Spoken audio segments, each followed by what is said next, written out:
Untuk funding sendiri tadi ada 750 sampai 2M gitu ya. Per startup. Per startup. Nah, kita sampai 2013 ini Mas Komsun Balisa sudah ada 200 startup yang jadi alumni nih.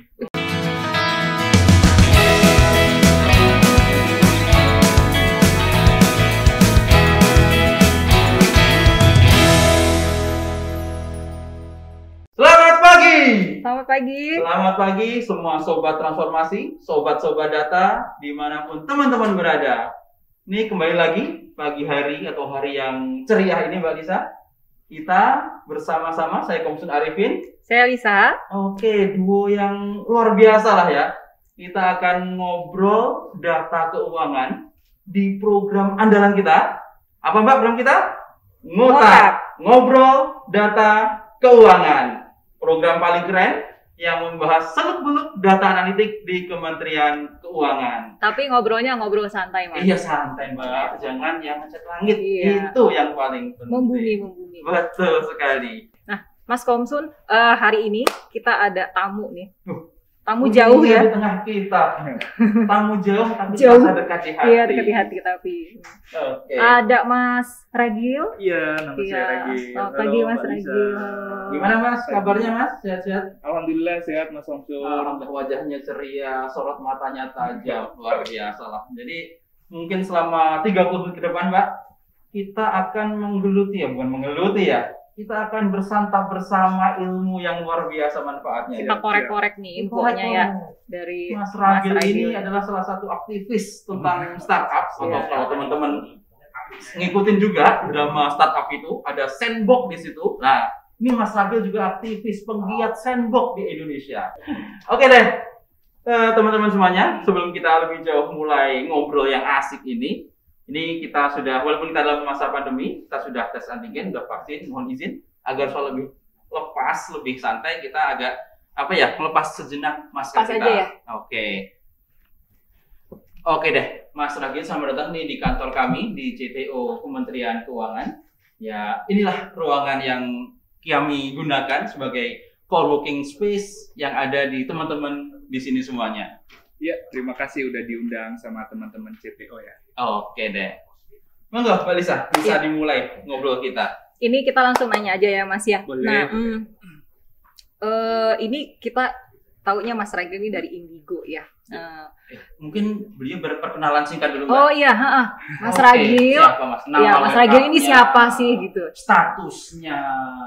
Ya, siapa tahu ada yang ya seperti apa lah silakan Mas Ragil. Ya, sebelumnya terima kasih buat teman-teman CTO ya yang menyelenggarakan acara ini gitu ya. Perkenalkan, nama saya Ragil Widiharso, saya dari Indigo Telkom Indonesia sebagai manajer community engagement di Indigo. Kurang lebih seperti itu, Mbak. Mas. Indigo ini apa sih, Mas? Nah, jadi mungkin langsung aja bahwa Indigo ini adalah sebuah inkubator dan juga akselerator untuk para early stage startup gitu ya, startup yang pemula untuk mengembangkan produk dan bisnisnya. Jadi Indigo ini adalah sebuah program yang diinisiasi oleh Telkom. Jadi memang kita menyasar pada startup-startup yang ada di early stage. Dan Indigo ini tujuannya adalah membantu startup-startup itu supaya mereka bisa mengembangkan produk dan bisnisnya, dan selanjutnya mereka dapat mendapatkan pendanaan lanjutan gitu ya dari investor ataupun venture capital yang ada di luar. Indigo ini sudah ada di 17 kota nih, Mas Komsun, Mbak Lisa. Dari mulai ujung barat di Banda Aceh sampai di Indonesia Timur ada di Makassar. Kita ada 17 tuh tersebar di seluruh Indonesia. Udah banyak ya. Dan yang menariknya 2019 kemarin kita punya program baru Indigo Game, jadi khusus untuk startup game atau game developer. Jadi kita juga membantu mereka, ya tujuannya sama gitu ya, mengembangkan produk dan bisnisnya gitu sih, supaya ekosistem digital di Indonesia dan industri game itu bisa berdiri di atas Indonesia. kaki sendiri. Di atas kaki sendiri. Oke. Sorry Mas, ini kita agak naik dikit view-nya. Boleh. Ini kan tentang perstartupan, tentang inkubator model bisnis digital. Itu tadi ada Indigo ya, yang Mas ada di dalamnya. Kalau di Indonesia itu environment seperti apa Mas untuk inkubator bisnis startup model sandbox seperti ini Mas? Kalau environment ekosistem inkubator itu sudah cukup banyak ya. Kalau tidak salah itu ada sekitar 140-an gitu ya, mungkin exact number-nya saya lupa gitu ya, yang tergabung di IB. IB itu Asosiasi Inkubator Bisnis Indonesia. Jadi sudah cukup banyak, 140, dan memang beda-beda segmen ya. Kalau kita ngomong perjalanan startup itu kan dari mulai kecil dulu, kemudian ada pre-seed gitu ya. Kalau kita ngomong pendanaan itu ada pre-seed, ada series berapa gitu, IBC gitu ya. Nah, mungkin inkubator itu ada di sebelum series A, tapi mungkin segmennya berbeda-beda gitu ya. Bisa jadi spesifik industri ataupun spesifik produk gitu sih.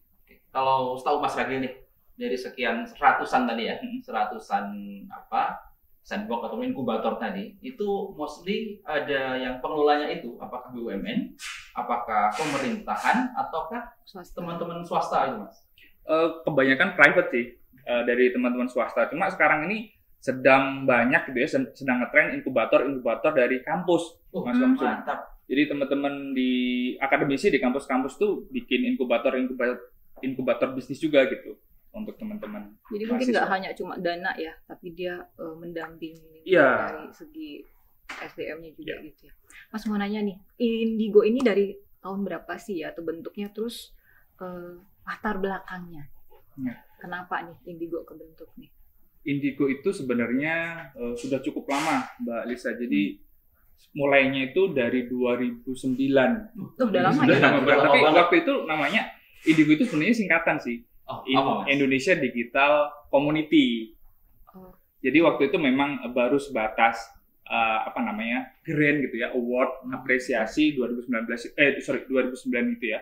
Apresiasi kepada para pelaku industri digital kreatif ini gitu. Tapi kemudian pada 2013 ini manajemen Telkom memutuskan untuk menjadikan Indigo itu yang awalnya community itu jadi sebuah program inkubator. Itu mulainya di Bandung waktu itu, terus kemudian di Jogja, setelah itu Makassar, dan sekarang udah nasional nih cakupannya gitu sih. Jadi Indigo ini bisa dibilang anak perusahaan lah Mas. Belum. Jadi dia masih di bawah Direktorat Digital Bisnis. Jadi program ya? Iya, jadi bentuknya program dari Telkom ya. Dan itu sebagai sebuah bagian dari Telkom itu tadi Mas nyebutin udah di 17 kota tadi. Itu program-program atau kegiatan yang real yang dilaksanakan apa aja Mas kegiatan-kegiatannya Mas? Wah, menarik lagi. Jadi kalau Indigo ini boleh dikatakan sebagai program inkubator bisnis yang end-to-end gitu kita menyebutnya, karena kita bukan cuma mencari startup yang baik kemudian kita inkubasi gitu dan akselerasi, tapi kita mulai dari yang hulu lagi gitu ya, dari pre-startupnya. Jadi kita bantu teman-teman talenta-talenta itu untuk membentuk atau membuat sebuah startup gitu ya. Jadi kita di 17 kota itu adalah semangatnya adalah itu, membantu teman-teman di daerah itu supaya mereka itu bisa membentuk sebuah startup gitu ya. Setelah itu kalau sudah jadi startupnya, kemudian sudah ketemu ide yang akan dikerjakan apa, kemudian sudah jadi prototype gitu ya, nanti akan kita adakan seleksi gitu ya di intake gitu, terus kemudian masuk di programnya. Ya nggak semuanya masuk ya, diseleksi dulu ya untuk bisa masuk program lanjutannya ya. Oke, nyambung tadi Mas. Ini kan tadi ada proses menjaring ya para startup di berbagai macam kota tadi. Itu ketika ada startup, anak-anak muda nih yang sekarang lagi getol-getolnya berinovasi dalam startup itu, kira-kira ada tema-tema atau model bisnis tertentu nggak Mas untuk bisa masuk di inkubatornya Telkom ini? Ya, karena Indigo merupakan bagian dari Telkom ya, tentu saja bahwa kita harus mengikuti rencana bisnis perusahaan ke depan ya. Cuma memang kita tidak ada spesifik industri gitu ya yang akan kita terima gitu. Tapi yang penting ada berbau digitalnya. Terus dia punya keunggulan teknologi yang kompetitif yang jadi uniknya dia gitu ya, unik si inovasi itu gitu. kata kuncinya itu sih Mas, teknologi sama digital. Teknologi sama digital. Ya, related lah ya sama Indigo tadi yang punya Telkom tadi. Benefitnya apa tuh Mas? Ikut program yang dari Indigo buat para startup. Buat teman-teman startup ya. Jadi tadi kan saya cerita bahwa pre-startup gitu ya, jadi prototype gitu ya. Nah, teman-teman yang sudah punya prototype, kita seleksi. Ketika sudah kita seleksi, nanti dia akan masuk di program inkubasi. Di program inkubasi ini kita bantu teman-teman gitu ya dengan funding, mentoring, terus kita juga ada kurikulum, dan mereka juga bisa menggunakan coworking space yang ada di 17 kota itu. Terus nggak usah nyewa kantor lagi ya? Iya, nggak usah nyewa kantor lagi gitu ya. Terus kemudian kita bantu untuk mengakses marketnya Telkom, kemudian bisa juga sinergi dengan Telkom gitu ya, kolaborasi. Dan di inkubasi itu objektifnya adalah kita bantu teman-teman startup itu mereka punya produk yang bisa atau apa ya istilahnya dipakai oleh usernya mereka, penggunanya mereka. Terus kemudian startup itu punya model bisnis dan revenue stream gitu yang sudah pasti. Nah, kemudian masuk ke akselerasi. Kalau startup itu tadi di inkubasi sudah punya revenue stream, sudah punya bisnis model, tinggal kita scale up gitu ya, supaya number-nya itu jadi gede gitu ya, traction, revenue. Nah, setelah itu kan nanti harapannya akan kita sambungkan gitu ya, connect-kan ke investor yang ada di jaringannya Telkom gitu ya. Di Telkom juga punya anak perusahaan namanya MDA Venture yang memang dia tugasnya adalah sebagai venture capital gitu ya, yang nanti pipeline-nya ke sana gitu Mas. Jadi kalau sudah lulus akselerasi harapannya nanti bisa masuk MDA atau mungkin ke venture capital lain. Oh gitu, jadi terbuka ya? Nggak harus Telkom. Ya? Oke, jadi itu tadi ya, karena Mas nyebutin end to end, memang ekosistemnya udah dibangun dengan lengkap dan juga ada sambungannya, pipeline-nya dengan pihak luar. Oke, terus tuh Mas, ini kan Telkom, Indigo, Telkom sebagai sebuah BUMN, pasti ada sebuah perikatan ya, nggak mungkin ngasih funding, ngasih grant cuma-cuma, yo silahkan pakai ya, enggak lah ya. Tuh kira-kira bentuk perikatannya Mas, kerjasama ataupun yang lainnya antara Telkom, antara Indigo yang sebagai Telkom tadi, dengan startup yang dibina ini seperti apa? Ya, di Indigo itu modelnya adalah kan ada tahapan inkubasi sama akselerasi tadi yang Mas. Di inkubasi itu Telkom memberikan funding kurang lebih totalnya 750 juta untuk equity. Kita menyebutnya CN gitu ya, convertible note ataupun piutang gitu ya, tapi bisa dikonvert menjadi sebuah equity gitu ya. Itu 10% di inkubasi, dan di akselerasi itu kita memberi up to atau ya maksimal 2M lah ya. Maksimal 2M untuk 10% juga. Oke, sorry. Jadi tadi ada 2 tahap ya, ada tahap inkubasi yang up to 750 juta. Di sisi lain ada program yang akselerasi. Di sini nilainya nominalnya 2M. Oh, dan ini bagiannya kalau kita hitung-hitungan kalkulasi, ini 10% dari valuasi startup tersebut. Oke. Lumayan Mbak ya? Banyak. Tapi enak ya sebenarnya, anak muda yang punya ide gitu ya, yang punya ide didampingin oleh Indigo, dikasih duit, difasilitasi, dilatih, kasih marketnya juga diarahkan. Ketika udah jadi di sana dikasih jaring dibuka jalurnya. Iya. Tuh luar biasa. Nah, yang dibutuhkan semakin banyak inkubator yang harus kita angkat di Indonesia ini. Benar sekali Mas. Ya. Cuman Mas dengar-dengar ya, katanya dari sekian banyak startup itu ya, kan banyak yang gagal tuh ya, sekitar berapa persen yang berhasil gitu. Nah, ini seperti apa kalau selama ini Mas Ragil melihatnya, kalau di Indigo ataupun perkembangan saat ini di Indonesia? Nah, itu kita ada pengalaman menarik ya. 2013 ketika pertama kali memulai Indigo itu, dari 13 startup yang masuk ya di program inkubasi, hanya 1 yang bertahan Mas. Jadi 13 1. Jadi 12-nya tutup gitu ya.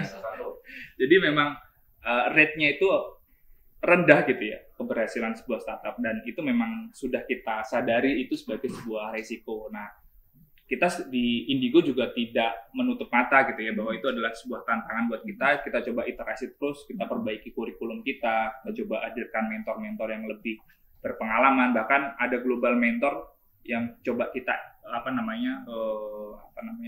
bantu Indigo gitu lah ya, untuk memberikan materi-materi kepada teman-teman startup. Nah, itu tadi saya cerita yang ada pre-startup, itu pun merupakan bagian dari iterasi itu, Mas Komsun, Mbak Lisa. Jadi kenapa kita nggak cuma nyari startup aja, kita perlu lebih awal lagi gitu ya. Jadi kita bikin program pre-startup itu supaya membantu teman-teman startup itu lebih siap gitu ya ketika masuk dalam inkubasi kita gitu. Jadi itu juga untuk meminimalisir atau meningkatkan rate tadi lah ya, yang dari berapa persen itu meningkat, dan sekarang mungkin rate-nya di Indigo itu 40% lah yang bertahan gitu ya. Tapi memang tidak semuanya eksponensial gitu ya, growth gitu ya. Ada juga yang mungkin dia masih eksis tapi ya hanya sekedar bertahan hidup gitu ya. Tapi setidaknya startup itu masih mampu bertahan di industri gitu ya. Jadi memang itu tantangan buat teman-teman startup juga sih. Oke deh. Ini Mas, dari pertama kali dilaksanakan tadi tahun 2009 atau muncul secara resmi 2013 tadi, ini kira-kira sudah berapa besar investasi yang dikeluarkan oleh teman-teman Indigo ataupun Telkom untuk membangun atau menaik kelaskan startup ini itu? Dan saya dengar-dengar Mas ya, kalau di BUMN perusahaan itu kan ada sekian persen dari profitnya mereka yang digunakan untuk inovasi ataupun hal-hal terobosan-terobosan. Mungkin gimana itu Mas? Dana CSR gitu ya. Berbeda. Memang kita menyebutnya kalau di Telkom itu ada namanya dana inkubasi ya. Jadi memang untuk R&D itu kan bisa gagal gitu ya, bisa berhasil gitu. Nah, kalau tadi berapa uang yang sudah kita keluarkan lah kurang lebih ya. Untuk funding sendiri tadi ada 750 sampai 2M gitu ya. Per startup. Nah, kita sampai 2013 ini, Mas Komsun, Mbak Lisa, sudah ada 200 startup yang jadi alumni nih. Oke, total lah ya. Iya. Ada yang pokoknya total alumni sama on program itu ada 200-an. 202 terakhir. Ya, tinggal dikalikan aja ya. Misalnya gampangnya 50% itu program yang tadi inkubasi, separuhnya tadi program akselerasi, ya tinggal dikalikan dengan Oke, dan itu gede 2M. Hampir 200M ya kasarnya. Oh, nggak sampai segitu sih. Ya, kita masih. Ya, hitungan. Tapi secara hitungan kasar segitu. Ya. Oke, jadi tadi seperti yang Mas Ragil bilang tadi ya, karena memang dananya dana R&D, jadi sekian persen, misalnya 40% tingkat keberhasilan startup untuk lanjut. Jadi dana sekian yang tersisa tadi yaitu dianggap sebagai dana R&D yang ya sunk cost lah kalau kita anggapnya di ilmu ekonomi seperti itu. Dari yang tadi 40% ya.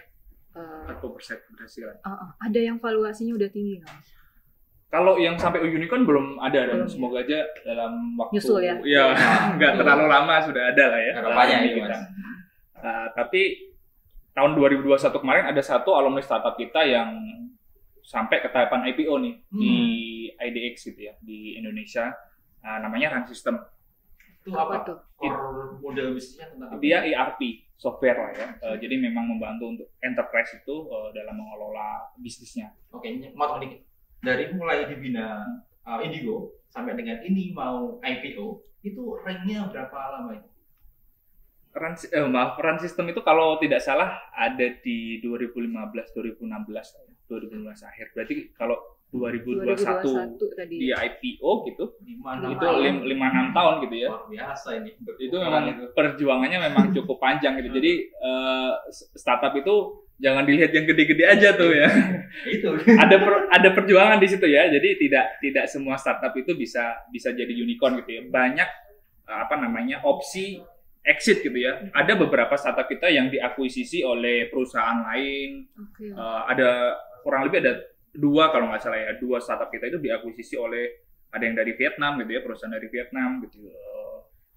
Modelnya akuisisi gitu, jadi memang diakuisisi secara penuh. Terus ada juga yang follow on funding tadi, dapat investasi lanjutan. Tapi yang terbesar sih IPO itu. Jadi IPO ini kan kalau untuk startup itu sesuatu hal yang baru ya. dan itu mungkin bisa dijadikan salah satu opsi exit sih buat startup. Semoga semakin banyak yang nyusul ya. Iya, semoga banyak yang IPO lagi. Betul sekali. Oke Mas, dari perjalanan panjang ya sebuah startup, mulai dari tadi inkubasi, berjalan terus sampai dengan pitching untuk nyari investor. Itu kan secara umum kan ada investor-investor yang memang dia itu apa ya, pilih-pilih lah startup yang untuk disuntik dananya, ya pastilah ya mereka apa namanya mempertimbangkan gimana startup ini ke depannya, model bisnis enggak dengan apa model bisnis investor tersebut.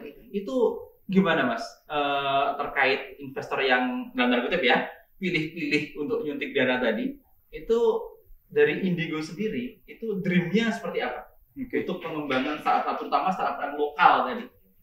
Ya memang para venture capital investor tuh ya punya portofolio sendiri gitu ya, pasti sudut pandangnya adalah bisnis gitu. Nah itu memang apa namanya di Indigo itu kita fasilitasi. Jadi di tahap akselerasi itu kita coba naikkan traffic, revenue gitu ya, supaya mereka masuk di dalam radar para investor itu tadi gitu ya, venture capital tadi. Untuk masuk ke dalam radar itu kan mungkin butuh effort ya. Nah itu yang kita coba usahakan di tahap akselerasi gitu ya. Terus kemudian di akhir tahap akselerasi itu biasanya kita juga mengadakan yang namanya demo day. Demo day itu kayak ya kita undang investor-investor yang ada di jaringannya Telkom itu, kemudian kita minta teman-teman startup itu untuk pitching, presentasi gitu ya, supaya ada yang nyantol lah dari sekian banyak investor itu gitu. Terus kita juga sering mengadakan investor gathering gitu ya. Kadang kita bawa 1-2 startup kita untuk ikutan meeting dengan teman-teman investor itu gitu ya. Nah, terus kalau ditanya dream-nya sendiri, dream kita itu yang pertama adalah semakin banyak teman-teman startup yang dibina Indigo itu masuk tadi ya, dapat pendanaan lanjutan atau IPO atau diakuisisi gitu ya. Intinya mereka apa namanya secara bisnis itu jadi lebih besar gitu ya growth-nya. Terus yang kedua adalah kita pengen memperbesar ekosistem startup itu bukan cuma di Jawa gitu ya, bukan Jawa sentris gitu ya. Iya, tapi se-Indonesia. Iya, tapi se-Indonesia gitu ya. Jadi itu tadi kita ada di 17 kota, kita mau menguatkan di masing-masing daerah itu supaya mereka di daerah, teman-teman di daerah itu bisa apa namanya ketika punya ide itu juga bisa langsung kita fasilitasi gitu sih, Mbak Lisa. Iya. Menarik sih Mas, sekarang kan sebenarnya startup ini kita nggak cuma bicara uang ya, karena ada dampak sosialnya juga ya kan, dengan adanya satu inovasi ternyata bisa menjawab permasalahan-permasalahan yang ada di masyarakat, bagaimana mendekatkan pembeli dan penjual ya, petani-petani ya seperti itu. Banyak permasalahan yang akhirnya ternyata bisa terbantu ya. Jadi dampak sosial juga. Masalah itu bukan cuma di Jakarta gitu ya, masalah itu banyak gitu. Iya, bisa ngebantu masyarakat yang di daerah lain gitu ya. Oke. Nah, apa nih Mas, selama ini dalam perjalanan mencari startup, apakah ada startup yang model bisnisnya itu ada hubungannya nih dengan pemerintahan? Banyak Mbak, ada. Banyak Mbak Lisa. Jadi kalau di portofolio sekarang, misalnya ada yang namanya Gen. Jadi Gen itu dia adalah startup yang membantu apa namanya BUMDes, BUMDes ya, badan usaha milik desa, gitu ya, dalam mengembangkan bisnisnya. Jadi kayak dia menyediakan bisnis-bisnis yang bisa dijalankan oleh BUMDes gitu. Jadi BUMDes itu biasanya kan desa itu kan punya dana yang lumayan banyak gitu ya. Dana desa itu kan lumayan gede gitu ya. Nah, dan biasanya itu mereka bikin BUMDes. Nah, ketika di BUMDes itu apa namanya, mereka bingung nih mau bikin bisnis apa tuh. Nah si Gen ini menyediakan itu gitu ya. Kebetulan Gen juga sudah punya jaringan dengan Kementerian Desa juga gitu ya, sudah dekat juga gitu sih. Itu membantu banget ya sebenarnya. Membantu banget gitu ya. Nah Mas, kita ini udah mulai masuk nih, kita dari Kemenq nih yang mulai masuk nih. Mas Ragil udah berpengalaman nih di Indigo-nya ya, udah berpraktek nih. Nih kita Kemenq ada rencana, ada rencana, ada cita-cita untuk berpartisipasi untuk mendorong startup di Indonesia, memajukan startup di Indonesia gitu. Kira-kira menurut Mas Ragil itu apa ya peran yang bisa dilakukan oleh Kemenq, baik dia dalam hal nanti dia mendanai atau seperti apa, dan juga dalam hal membuat policy gitu, Oke. regulasi. Kira-kira apa yang bisa dibantu oleh Kemenq ya? Nah ini menarik sekali gitu ya, kalau memang Kemenq serius untuk mau terjun di inkubasi, gitu ya, inkubator gitu ya. Karena memang peran pemerintah ini cukup krusial gitu ya dalam ekosistem startup ini gitu ya. Kalau yang dibutuhkan sendiri gitu ya, saran saya sebagai pribadi, pertama adalah positioning. Positioningnya teman-teman Kemenq gitu ya, nanti ini akan ada di mana gitu ya. Kalau kemarin kan Indigo positioningnya ada di early stage startup gitu ya.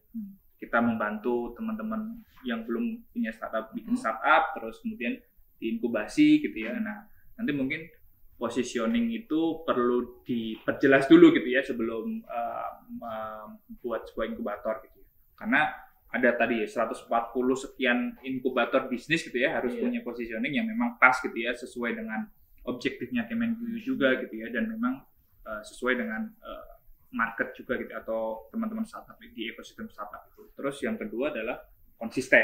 Nah, jangan sampai ini jadi program setahun 2 tahun gitu ya. Harusnya ini jadi sebuah program jangka panjang gitu ya, karena memang semangatnya adalah untuk mengembangkan ekosistem sendiri gitu, dan bisa dijadikan sebagai sebuah rujukan gitu ya.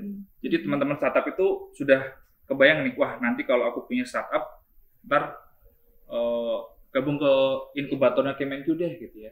Nah, mungkin yang pikiran teman-teman mahasiswa, wah nanti kalau aku lulus mau bikin startup gabung ke Kemenq ya, itu kan mungkin sudah ada jalurnya gitu ya. Lulus kuliah dulu 2 tahun gitu ya, bikin startup. Nah itu konsistensi itu yang penting. Terus yang ketiga kolaborasi. Karena ya playernya sudah banyak gitu ya, alangkah lebih baiknya untuk efisiensi gitu ya, efektivitas, kita bisa saling berkolaborasi dengan para inkubator lain atau mungkin dari pihak-pihak pemerintah gitu ya. Itu harusnya bisa dengan mudah lah ya. Ini namanya Kemenq yang punya duit negara gitu ya, yang ngatur duit gitu. Gitu sih. Jadi ketiga itu positioning, terus konsistensi sama kolaborasi. Terus yang diharapkan terkait regulasi gitu ya. Nah, kebanyakan gitu ya, kalau dari pemerintahan itu masih ragu nih Mas, kalau mau menggunakan produk-produk inovasi yang sifatnya startup gitu. Karena startup sendiri itu kan sebenarnya sifatnya adalah volatile gitu ya, nggak stabil gitu ya. Jadi misalnya, sekarang gede gitu ya, tiba-tiba pandemi gitu ya, udah mau gimana lagi tutup gitu kan. Dan itu mungkin ada aturan-aturan yang bisa mengakomodir itu gitu ya, karena ya startup ini kan juga bagian dari bangsa ini juga gitu ya, dan perlu dibantu gitu ya dari sisi regulasi dan lain sebagainya. Supaya dia bisa bertahan gitu ya. Ya, supaya bisa bertahan, supaya dia bisa menjadi itu tadi ya, berdiri di atas kaki sendiri. Itu luar biasa. Itu PR tuh Mas Komsun. Ya, PR kita semuanya. Mikirin ya. Iyalah, itu yang harus kita, kalau untuk kepentingan bangsa ya itu harus diusahakan. Oke Mas, sebelum tadi menarik yang disampaikan Mas Ragil tadi, saya nangkep ada 3 kata kunci tadi. Coba Mas Ragil ulangi tadi 3 kata kunci ketika Kemenq ingin terjun dalam dunia inkubator ini. Pertama tadi positioning. 1, 2 konsistensi, 3 kolaborasi. Itulah 3 hal yang harus kita pegang, Pak. Ya, karena memang yang ngomong sudah orang yang aktif, yang berpengalaman. Pengalaman yang berbicara di sini. Oke deh. Saya agak melipir sedikit Mas, tadi di awal Mas Ragil menyampaikan ada yang menarik nih. Ada sebuah program baru yaitu inkubator Indigo Game tadi. Ini kalau boleh tahu Mas, Indigo Game ini sampai saat ini sudah berapa startup game yang diajak bekerja sama, dan gimana perkembangannya, dan apakah gamenya itu sudah masuk ke level-level teman-teman yang seneng game itu? Ya, Indigo Game itu program baru 2019 ya. Jadi namanya IGSI, Indigo Games Startup Inkubasi gitu ya, Incubation. Nah, di Indigo Game ini mungkin tahapannya sedikit berbeda Mas Komsun sama Mbak Lisa. Jadi kita menyebutnya ada alpha, beta, pre-alpha, alpha sama beta. Nah, memang kurang lebih dari 2019 sampai sekarang itu ada sekitar 7 gitu ya, masih belum banyak gitu yang masuk ke dalam inkubasi, dan kita coba bantu mereka untuk mendapatkan, kalau di game itu istilahnya publisher ya, yang menerbitkan game itu gitu ya. Dan di Telkom juga ada satu anak perusahaan yang memang dia bergerak di bidang game gitu ya, di industri game, namanya Melon Indonesia itu. Nah, Melon. Nah, itu anak perusahaannya. Ini logonya mirip gas 3 kg itu.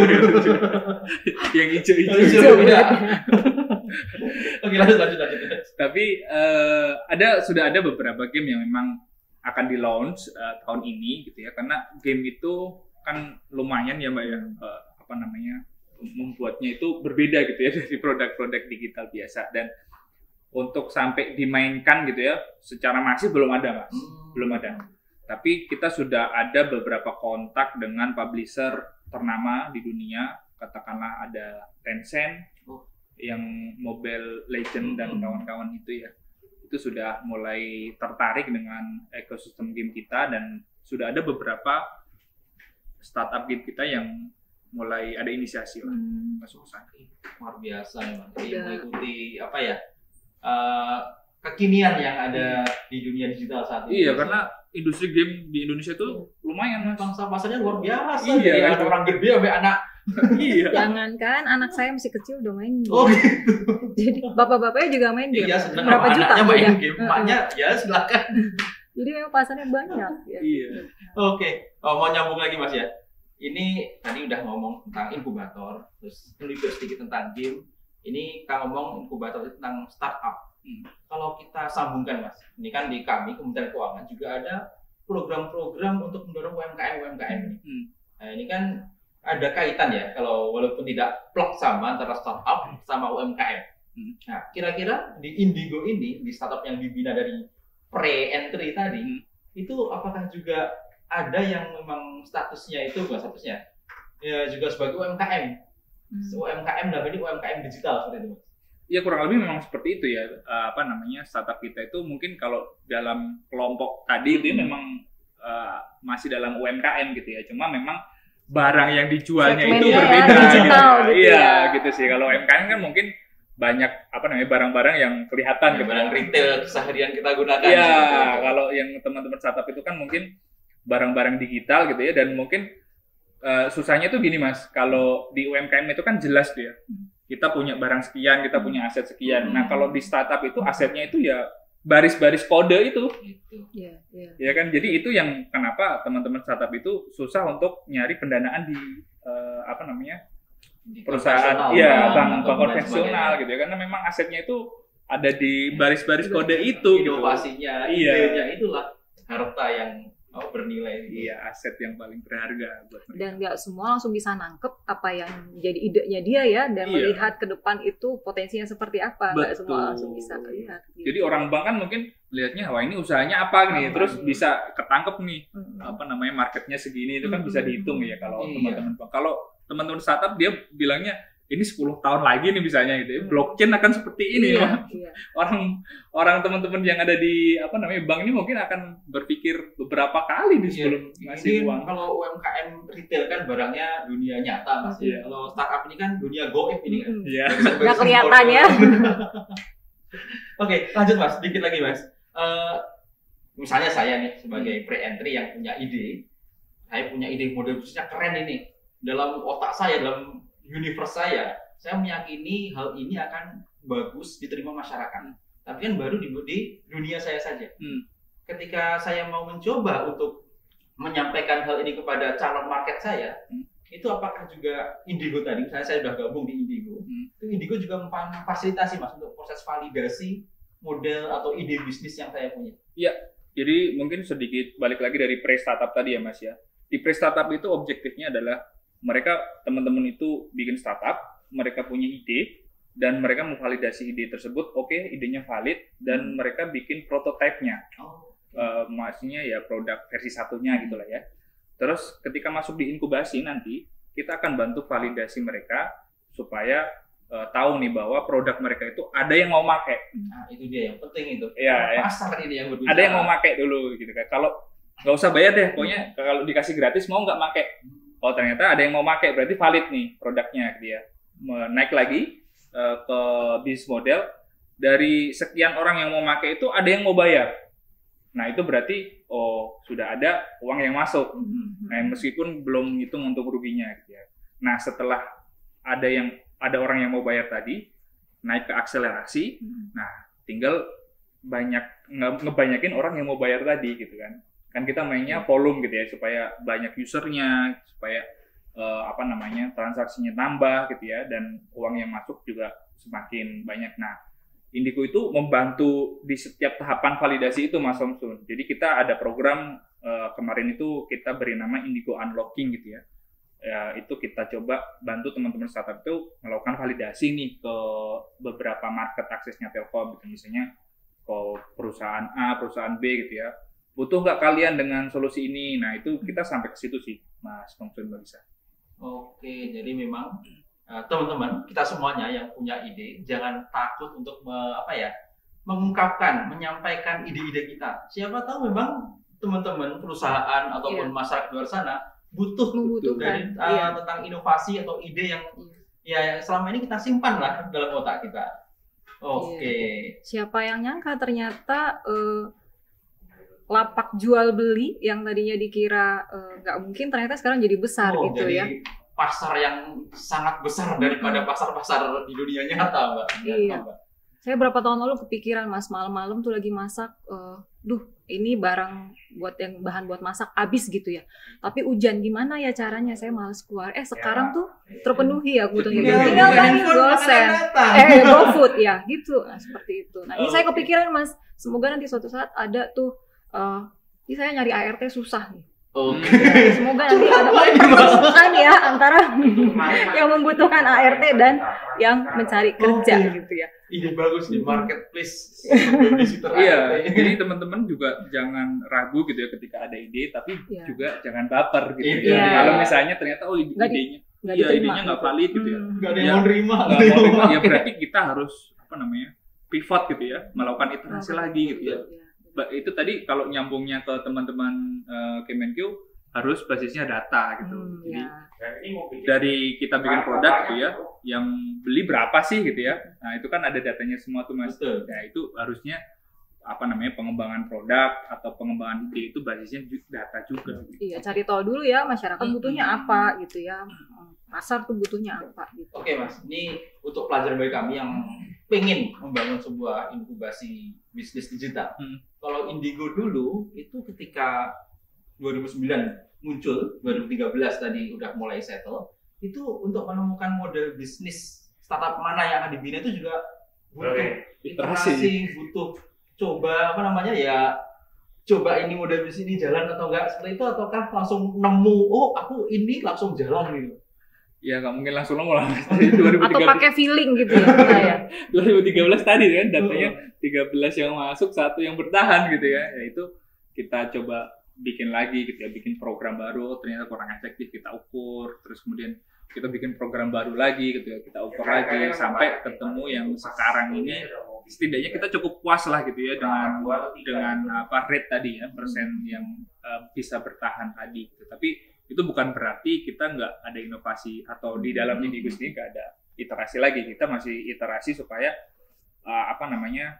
ekosistem kita itu semakin berkembang gitu ya, karena itu tadi problem yang kita hadapi sekarang itu adalah startupnya itu ya lu lagi jadinya gitu, nggak banyak gitu ya, paling dari Jakarta gitu ya, dari Jawa gitu ya. Kita pengen lebih beragam lagi gitu ya, inovasi-inovasinya gitu, terus kemudian dari beragam juga gitu daerahnya.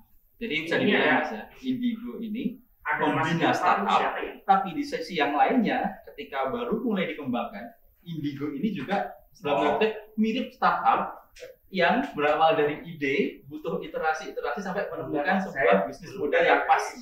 Iya dong. Belajar juga dia ternyata. Luar biasa. Jadi itu pelajaran penting bagi kita di Kementerian Keuangan ketika nanti kita ingin berusaha dorong sebuah inkubasi bisnis di Kementerian Keuangan. Ya itu kenapa harus konsisten, Mas. Jadi jangan patah semangat gitu ya. Konsisten, pokoknya begitu gagal terus tahun depannya selesai gitu. Jangan sampai seperti itu, konsisten gitu ya. Startupnya juga belajar, inkubatornya juga belajar. Menemukan apa ya, bentuk yang cocok, yang pas sampai dengan tadi sampai sekian persen tingkat keberhasilan, dan itu pun masih harus improvement terus Mas ya. Iya.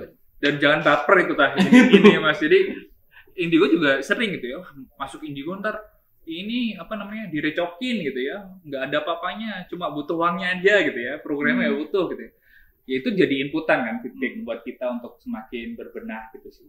Saya mau nambahin dikit Mas, sorry Mas. Jadi tadi positioning, yang kedua konsisten, ketiga kolaborasi. Inilah yang tengah ini tadi, yang Mas Ragil ngulang-ngulang terus. Kalau mau ngembangin harus konsisten. Jangan baper. Konsisten dan jangan baper. Oke, ini kayaknya udah sekian waktu Mbak kita ngobrol seru. Ada 30 menit ini. Kayaknya udah lebih deh. Jadi pengen terus sebenarnya. Tapi mungkin next session lah ya. Kita bisa ngulik-ngulik lagi lebih detail dari Mas Ragil sebagai aktivis inkubator bisnis di Indonesia ini. Ya, mungkin terakhir Mas Ragil. Tapi ini nggak terakhir banget ya. Nanti setelah ini kita kayak masih ngobrol-ngobrol. Dari Mas Ragil nih yang selama ini sudah lama di Indigo ya, ada pesan yang ingin disampaikan nggak buat teman-teman di luar sana gitu ya, yang ingin membuat startup atau pengen berkontribusi dalam dunia digital ini gitu ya? Ya paling teman-teman buat yang di luar sana gitu ya, yang pengen membuat sebuah inovasi gitu ya, just do it gitu ya, nggak usah pakai lama gitu. Lakuin aja dulu gitu ya, sambil nanti itu tadi iterasi, konsistensi, jangan baper. Karena ketika kita membuat sebuah produk dan kita puas terhadap produk itu berarti sudah telat. Jadi Mas Kelvin, jadi kalau kita mau bikin produk terus pas ketika launching kita sudah puas, nah itu berarti sudah terlambat.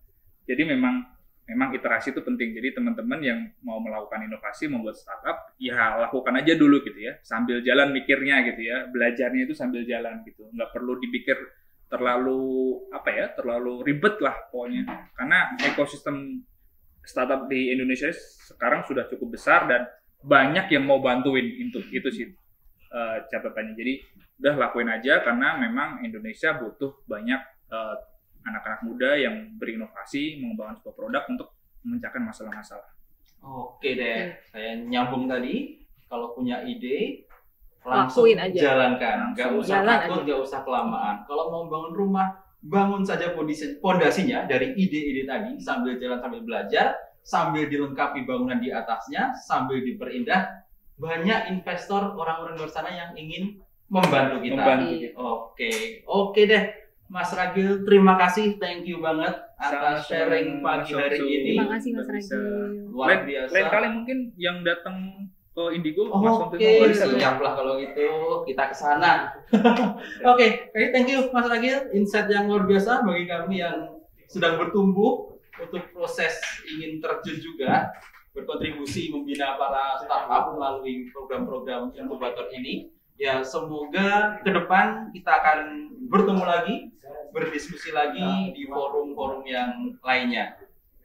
Oke? Ya, semoga nanti next kita bisa berkunjung ya ke kantornya Mas Indigo yang di Jakarta atau di Bandung ya. Kita bisa ngeliat langsung kayak apa. Oke deh. Oke.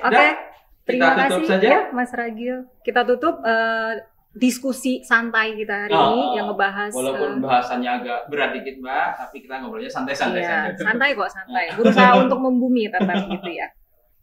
Berubah butuh nyali, berubah butuh kita. Kemenq 1, Kemenq terpercaya. Saya Lisa. Saya Komsun Arifin. Saya Ragil. Oke, tetap semangat, salam sehat, dan sampai jumpa di Ngotak episode berikutnya.